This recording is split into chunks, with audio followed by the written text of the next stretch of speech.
മത്തായി സുവിശേഷം 1-ാം അധ്യായം 25-ാമത്തെ വാക്യം. മകനെ പ്രസവിക്കും വരെ അവൻ അവളെ പരിഗ്രഹിച്ചില്ല, മകന് അവൻ യേശു എന്ന് പേർ വിളിച്ചു. പ്രസവിക്കും വരെ ശാരീരിക ബന്ധം പുലർത്തിയില്ല.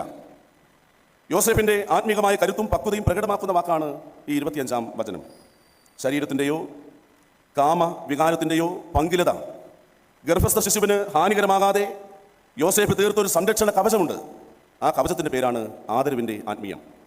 ദമ്പതികൾ പാലിക്കേണ്ട ആത്മസംയമനം, ഗർഭിണികൾക്ക് അനിവാര്യമായ കനിവിൻ്റെ കരുതൽ, ഗർഭസ്ഥ ശിശു അർഹിക്കുന്ന വിശുദ്ധമായ സ്വാസ്ഥ്യം, ഇവയെല്ലാം ഉറപ്പുവരുത്തുകയാണ് യോസേഫ്. ആദരവിൻ്റെ ആത്മീയം ആവോളം ഘോഷിച്ച വ്യക്തിത്വമാണ് യോസേഫ്. ലോകത്തിൽ ജീവിക്കുന്നവരെ മാത്രമല്ല, ലോകത്തിലേക്ക് വരാനിരിക്കുന്ന ജീവനെയും ആദരവോടെ എതിരേൽക്കുന്നതിൻ്റെ പേരാണ് ആത്മീയത. സ്വന്തം ഭാര്യയെ വഴിയിൽ വെച്ച് കണ്ടാൽ പോലും മിണ്ടാത്ത യഹൂദ റബിമാർ, അതാണ് ചരിത്രം.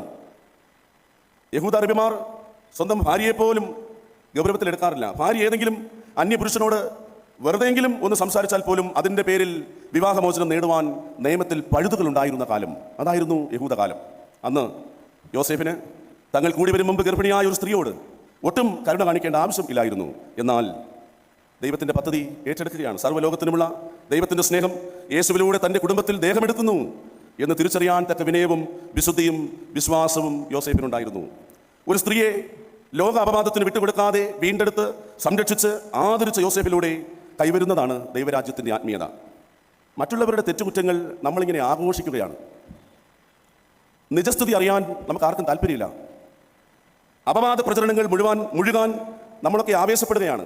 എങ്ങനെ ആളുകളെ അപമാനിക്കാം, എങ്ങനെ ആളുകളെ അപഹാസ്യരാക്കാം, അതിനുവേണ്ടിയുള്ള നിരീക്ഷണങ്ങൾ നമ്മൾ നടത്തിക്കൊണ്ടിരിക്കുകയാണ്.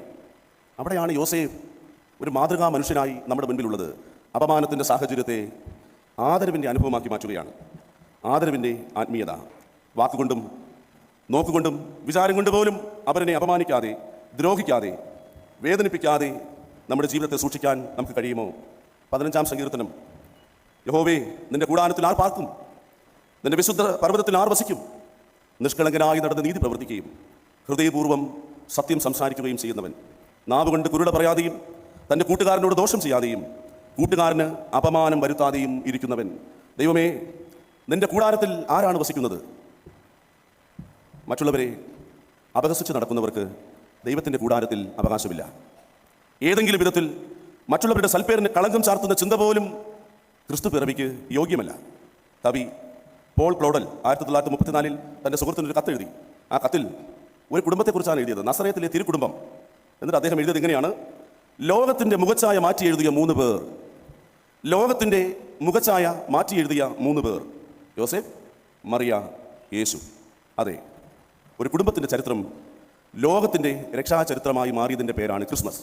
ആദരവിൻ്റെ ആത്മീയം ആവോളം നമുക്ക് ഘോഷിക്കാം.